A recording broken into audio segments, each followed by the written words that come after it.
Estamos aqui hoje com um convidado super especial, o professor doutor em administração, coordenador do curso de graduação em administração da FEI e presidente da Angrade, a Associação Nacional dos Cursos de Graduação em Administração, nosso querido Edson Sadal. Professor, muito bem-vindo aqui ao nosso canal.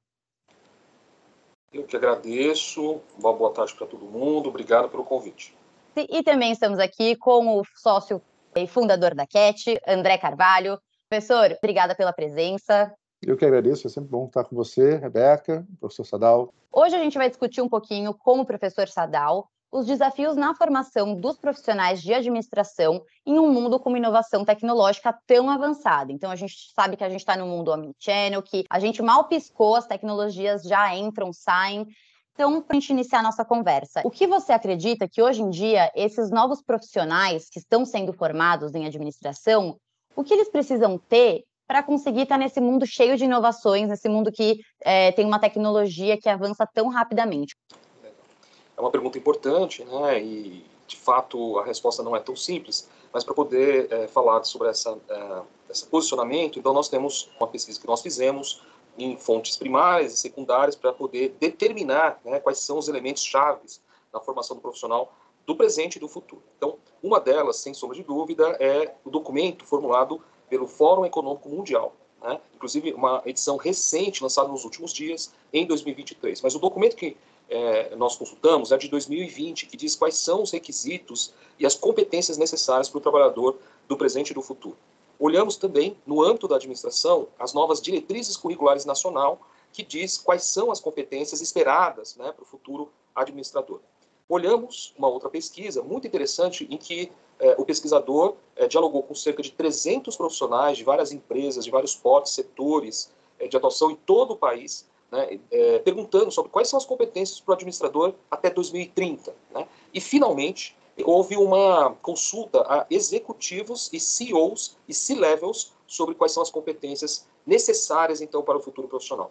E desse levantamento em documentos nacionais, documentos internacionais e também com executivos que são responsáveis por milhares de empregos, nós podemos dizer que são 6 grandes competências importantes, né? Uma delas, que não tenha dúvida, para o administrador, que é a integração dos conhecimentos administrativos. Essa é uma diferencial da carreira do administrador, talvez nem de todas as outras profissões, mas para o administrador é marketing, finanças, recursos humanos, a parte de operações e logística, a própria administração geral. Então, tudo isso integrado é uma competência esperada para o futuro administrador. Uma segunda competência muito importante, talvez não restrita aos administradores, é o pensamento analítico e a resolução de problemas. Alguns deles, inclusive, não estruturados. Então, essa é uma competência importante. Uma competência que é nova, que tem muito a ver com o canal, que é a prontidão tecnológica e o pensamento computacional. Então, aos administradores, no passado, era esperado que eles trabalhassem com sistemas de informação, com tecnologias e tal. Agora, o nível subiu, né? Nós temos um degrau a mais, que é o pensamento computacional e a prontidão tecnológica, o que faz com que, na verdade, as transições de tecnologias e modelos que estão sendo utilizados, isso já faça parte da formação desse profissional, né? O próximo, que é muito importante no cenário de grandes transformações, é a flexibilidade e a aprendizagem contínua, né? Então, a pessoa precisa ser flexível. Ela não pode ter verdades absolutas. Elas têm que estar preparadas para ambientes de flexibilidade e aprendizagem contínua.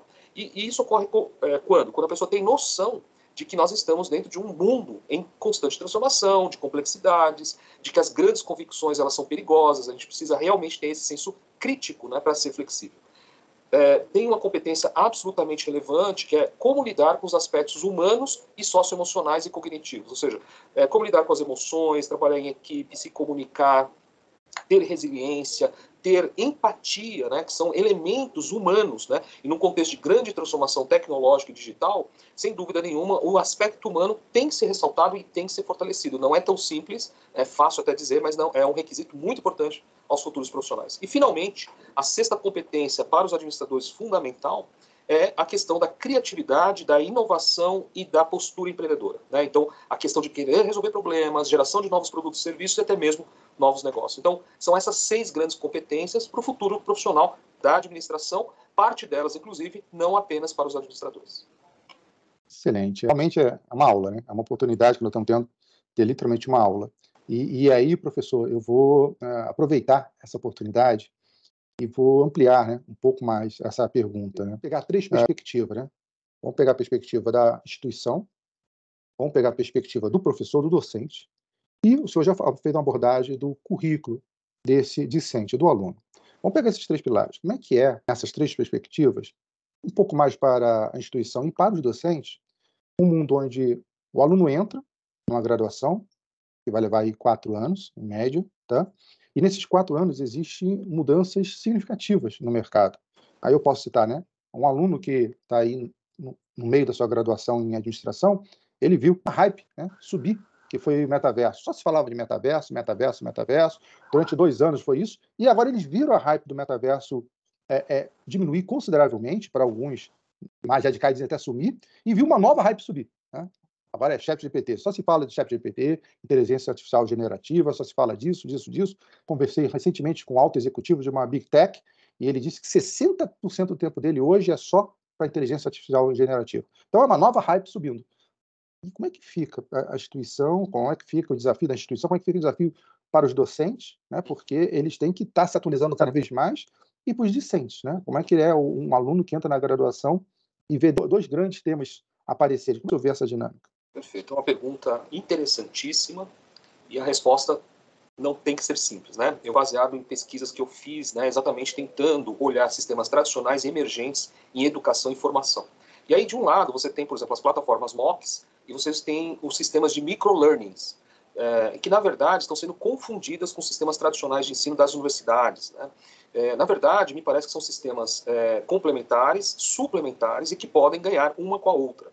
Na verdade, nós não temos que, talvez, confrontar sistemas de longo prazo com sistemas de curto prazo. Na verdade, são formações diferentes. É preciso demarcar a questão do treinamento, que é para você lidar bem com certas ferramentas e tecnologias, com uma formação educacional, em que você tem uma formação de fundo que requer tempo, maturação, e o estudante chegue e alcance aquele ponto. Mas, do ponto de vista institucional, muitas vezes, o que acontece é que as instituições elas são reguladas pelo Ministério da Educação e nem sempre os órgãos regulatórios, né, Ministério da Educação e todos os que estão relacionados, bem como as instituições de ensino, têm acompanhado essas transformações, né? Da mesma forma, aos colegas professores, é um desafio permanente, muito grande, mas há dados, né, nesse documento do Fórum Econômico Mundial que diz que 60% das profissões precisam se capacitar imediatamente para acompanhar os processos de transformação digital, digitalização, tecnologia. O professor não é diferente, né? Mas há colegas que talvez tenham resistência a isso, mas isso também não é uma novidade, né? E não é exclusivo a professores. De toda forma, como eu disse, quer dizer, há situações de emergência muito disruptivas, inovadoras, curiosas, né, de formação, e há os sistemas tradicionais. Num artigo que eu pude escrever, eu coloquei como esse é o cenário de combinação, que é preciso reconhecer que as formações são importantes e distintas e que possam se complementar. Isso não tira nem da universidade, nem do Ministério da Educação, nem tampouco dos professores, compromisso de buscar novos caminhos, novas capacitações, novos formatos. Agora, diante de um cenário de grandes transformações, acho que é uma pergunta que é chave, que é aparentemente simples, que é o que não vai mudar? Por exemplo, o que não vai mudar? A curiosidade. A importância dos docentes, dos sistemas de ensino, em trabalhar a curiosidade, né, daquele que quer se formar, o jovem e o não jovem. Né? Tem hoje uma notícia sendo divulgada que 1 milhão de pessoas acima dos 40 anos estão voltando para as universidades. E isso, né, são pessoas que já vêm do sistema educacional, que não é esse que está mais sujeito às oscilações tecnológicas, que é a grande maioria dos jovens, né? Então, eu acho que aos docentes, sem dúvida nenhuma, é o convite a fortalecer, olha que coisa interessante, né? Fortalecer o que tradicionalmente não vai mudar na educação, que é a curiosidade, o compromisso ético com o jovem ou com o estudante que está daquele outro lado, querendo aprender, o compromisso dos docentes em trazer elementos novos, atualizados, conectados, teoria em alto nível, testada, comprovada, de excelente qualidade. Então, esse compromisso não vai mudar. Agora, o que vai mudar? Exatamente as tecnologias, os processos, as ferramentas, etc. E a gente precisa estar atento para dar senso crítico às pessoas sobre isso, de tal maneira que a pessoa não se assuste com a transformação e com as mudanças, mas, na verdade, a encare como um processo, né, histórico que estamos vivendo hoje na humanidade. Esse ponto é importante e interessante, esse senso crítico, né? Porque não podemos acreditar, né, no que o algoritmo nos apresenta, né? Não podemos ser cegos. E se você não tem esse senso crítico, você transforma aquela saída, aquele resultado do algoritmo em uma verdade absoluta. E foi muito interessante que nessa conversa que eu tive com esse executivo, nós estávamos discutindo sobre um artigo que saiu, mas esse artigo foi em revistas populares, não científicas, né? Do ChatGPT ter mentido, né? Não sei se o senhor sabe que foi, ele tinha que fazer uma tarefa e ele não conseguia superar uma fase da tarefa, e ele pediu ajuda, ele se conectou e pediu ajuda a um ser humano para fazer aquilo para ele, e ele mentiu, dizendo que ele era uma pessoa, um ser humano, que não era uma máquina. Então, veja, essa perspectiva do senso crítico, ela é muito importante. Seguindo nessa linha, o profissional de administração, ele tem uma flexibilidade interessante. Lá em 2004, se eu não me engano, quando Davenport escreveu o artigo, o famoso artigo, né, A Profissão Mais Sexy do Século XXI, que ele fala pela primeira vez do famoso data science, cientista de dados, né? O cientista de dados tem que ter dominar 3 áreas, né? Programação, exatas, matemática e negócios. O administrador ele pode entrar nessa área, o administrador pode ser um cientista de dados. E a FEI está caminhando nessa área, nessa linha. Como é que a FEI está se preparando para preparar esse administrador para o século XXI?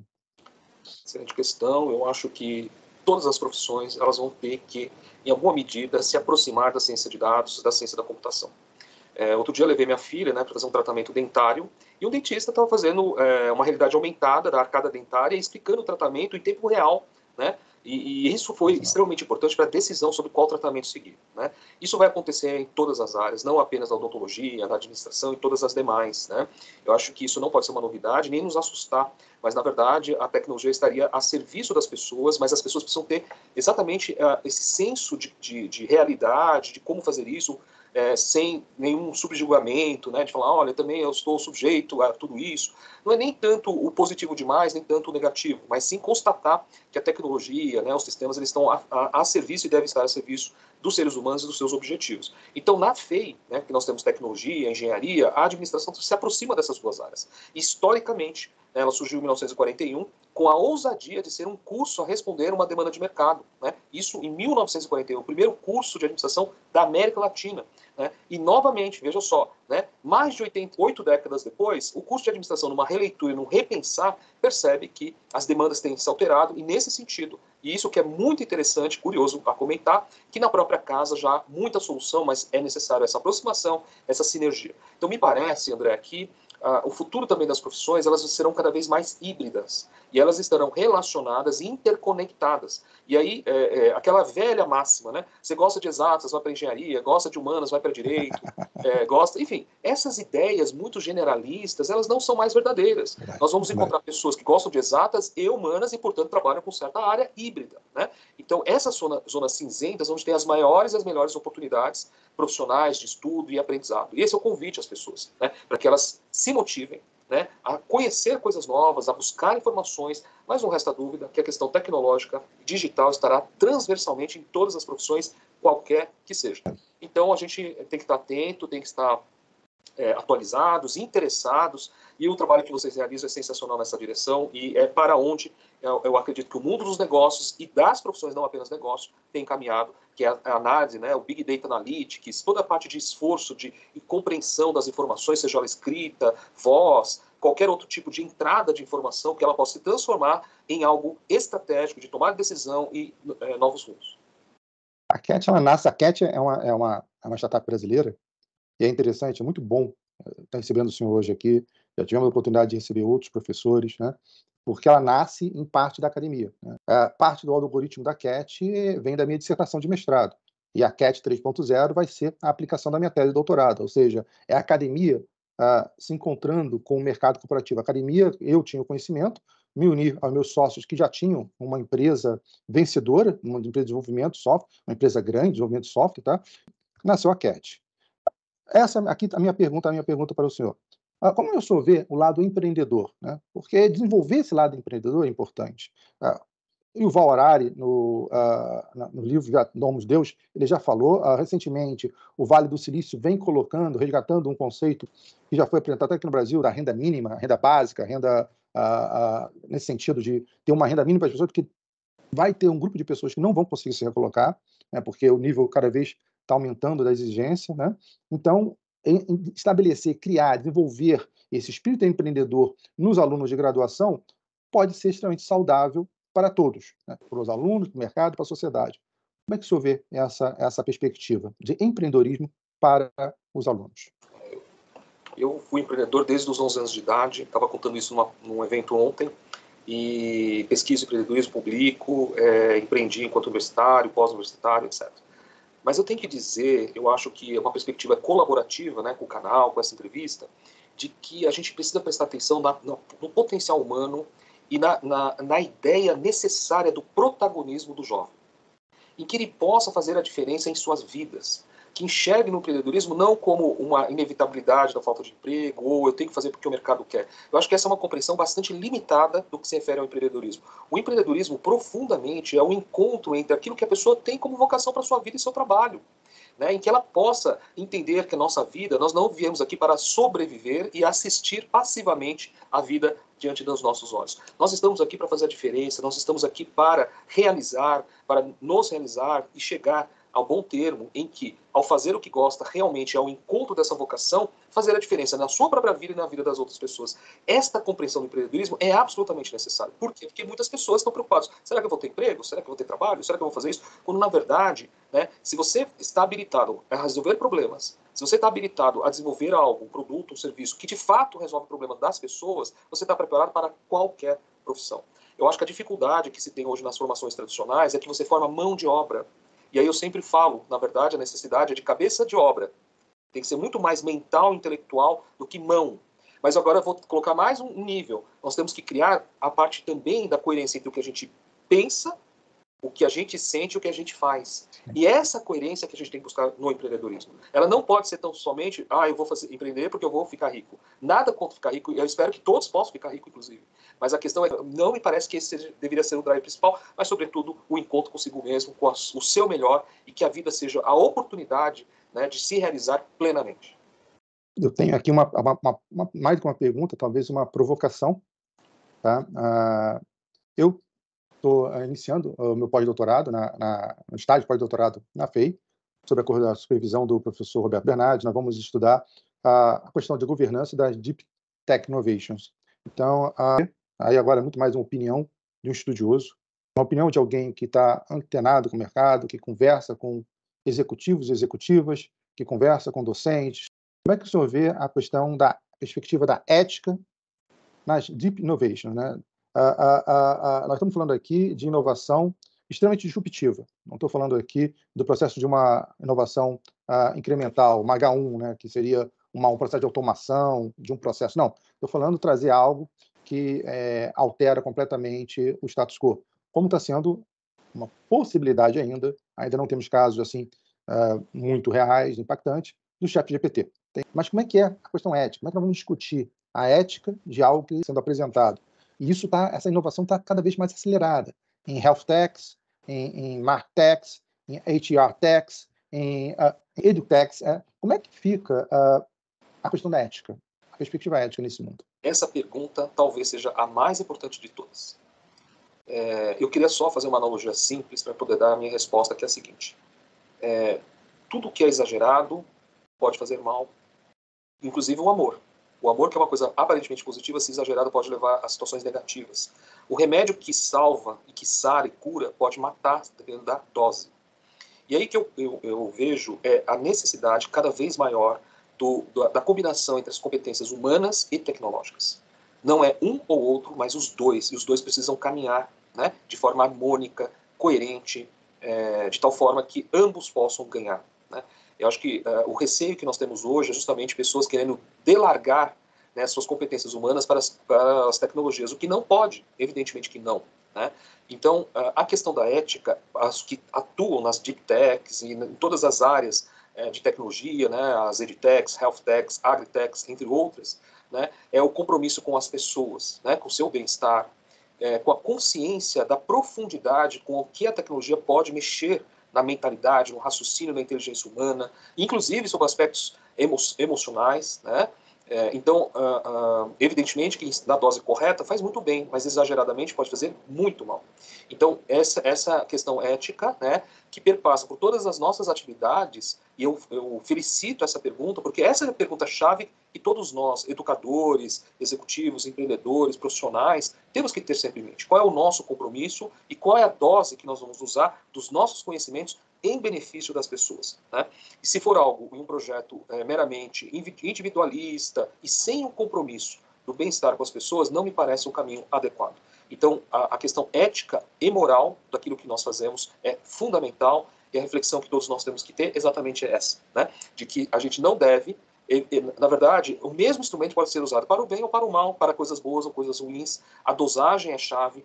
E essa reflexão, qual é a saída num mundo tão complexo, tão diferente? Realmente, talvez, né, reunir pessoas diferentes, de diferentes idades, formações, origens, perspectivas, religiões, conhecimento, etc., de tal maneira que as discussões sejam bastante complexas e adequadas sobre o ser humano e a ética. Então, essa me parece que é o caminho importante, né, é o norte, né, o direcionamento para todos nós, que a gente tenha sempre essa preocupação e esse compromisso com as pessoas. Eu sou Feiana, né? Sou aluna do curso de graduação da FEI de São Paulo. E como aluna, eu realmente sinto que está havendo uma mudança muito grande, principalmente no último ano. Assim, eu diria que a tecnologia, eu senti que ela invadiu a sala de aula. Uhum. E eu queria saber, com tudo isso que a gente tem sentido dentro da sala de aula, o chat GPT, eu queria saber como você acredita que é o futuro dentro das universidades, com a introdução dessas tecnologias que, de fato, mexem estruturalmente no nosso modo de aprender, e quais são os cuidados que nós, como administradores, precisamos ter para a gente não perder a essência da administração. Então, como a gente pode fazer para que, de fato, os avanços tecnológicos e as tecnologias sejam ferramentas para nós, administradores, e não que elas mascarem a essência da administração? O que a gente não pode perder como essência de administrador? Puxa, Rebeca, sua pergunta, se eu tivesse a resposta plena, a gente ia ficar milionário, extremamente famoso. Com a emergência da tecnologia, das ferramentas, eu acho que ressalta cada vez mais a importância da inteligência humana. A inteligência humana, por exemplo, algo que a tecnologia nunca vai ter, e é ótimo que não tenha, que é a empatia. A tecnologia não vai ter empatia. A tecnologia não vai ter compaixão, a tecnologia talvez não vai ter essa ideia do humano com o humano, né? Mas a interação humano-máquina é importante, né? Então isso não quero recusar a questão da interação humano-máquina. Então as salas de aula elas precisam valer a pena estar lá dentro. Hoje existe uma confusão porque nós estamos passando por um processo de transição, uma disrupção.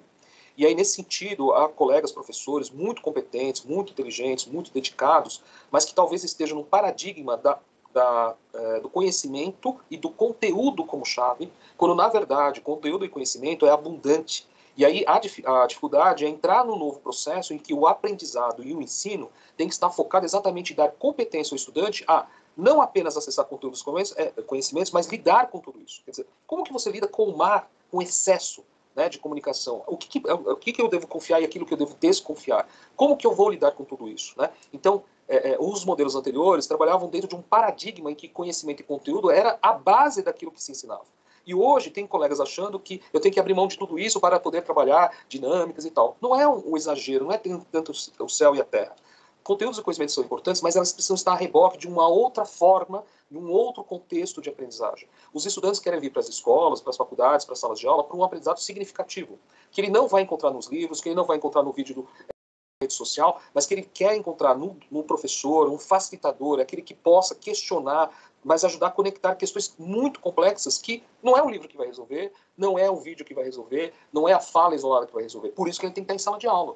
Ele também tem que estar em sala de aula para desenvolver competências, para trabalhar em equipe de fato, né, para que ele possa também desenvolver essas competências humanas, como eu disse. Aí tem um vídeo, outro dia eu estava vendo, sobre a questão de seleção, e uma pessoa chega no elevador e vê uma outra pessoa carregando um peso grande e o elevador estava cheio. Ele olha e as pessoas, tipo, não estou nem aí com você, o problema é seu. E uma moça sai do elevador e diz, sobe, eu vou pegar o próximo. Ela entra no elevador, chega 5 minutos atrasada para a entrevista, mas uma das pessoas que estava no elevador era a pessoa que ia ser o entrevistador. E ela recebeu o seguinte recado, você que vai ser contratado. Por quê? Porque ela tem uma competência que a tecnologia nunca vai atingir. Né? Então ela tem todas as demais competências, mas a competência humana rara que ela teve, né? Em perceber o outro, saber que poderia ceder e às vezes poderia até se prejudicar, e foi o que aconteceu, mas a despeito de tudo isso, o recrutador falou, essa é a competência que eu estou buscando. Então veja, a sala de aula vai mudar, já está mudando, vai continuar mudando. Mas, novamente, não podemos esquecer do quê? O que não muda. Eu acho que a curiosidade, a vontade de querer ir na aula é porque você vai ter uma aula significativa com um professor que abre a sua cabeça, que vai trazer coisas novas, que te ajuda a aprender cada vez mais, que seja um facilitador, né, um tutor, um mentor do seu conhecimento. Então isso vai aumentar. Né? O uso de tecnologia nem se fala, né? E aí são várias tecnologias, inclusive algumas das quais nós não temos acesso nesse momento, mas que serão usadas no futuro não tão distante. Né? Mas eu acho que fundamentalmente a gente tem que lembrar que a tecnologia avança com muita rapidez, mas nós, seres humanos, temos que respeitar os nossos timings. Né? E aí os professores, os docentes têm que ter esse compromisso com o jovem, com o estudante, né? Em que medida estão aprendendo, em que medida precisam de apoio, como que eu vou lidar e vice-versa, né? Porque o professor, o docente, a professora são seres humanos também, né? Então nós estamos vivendo um momento de muita disrupção, né, em que instituições de ensino estão reaprendendo, tendo que reaprender, professores e os próprios estudantes. Então o que você está acompanhando em sala de aula, na verdade, é a ponta de um iceberg. Esse processo ainda vai vir com muita energia e a gente vai viver num mundo paradoxal, né, em que salas de aula extremamente inovadoras, com salas de aula muito tradicionais, e talvez ambas são importantes a depender do que se quer, né? Então a gente precisa conviver nesse mundo complexo em que as diversas realidades convivem, né, e que a gente precisa saber lidar e não achar que o mundo só caminha para um lado, mas que a gente tem uma complexidade a lidar e que as complementariedades, como eu disse, as questões híbridas, inclusive na educação, na sala de aula, no aprendizado, me parece que é o caminho mais, me parece que é a direção que vai ser tomada. Tá? Não vai ser nem para um lado, nem para o outro, a gente vai combinar, uns vão ser mais preponderantes que outros em certos momentos, mas que me parece que o caminho é dentro dessa complexidade da realidade. Sensacional, realmente uma aula. Sadal, muitíssimo obrigada pela disponibilidade, foi um prazer, uma honra enorme te receber aqui no canal da Cat. E é isso, a gente realmente está num mundo que está em transição, então a gente não sabe o que é novo, o que é velho, o que vai ficar, o que não vai ficar. Professor, muito obrigada, André, pela presença também. Muito obrigado, André, muito obrigado, Rebeca, sucesso a todos, muitas alegrias. E aí, gostou do nosso vídeo de hoje? Se você curtiu, deixa aqui seu like, não esquece de se inscrever no nosso canal, compartilhar nosso conteúdo, segue a Cat nas mídias sociais, a gente está sempre interagindo, sempre conversando. Deixa aqui seu comentário para a gente continuar essa conversa e a gente se vê no próximo bate-papo do canal da Cat. Um beijo!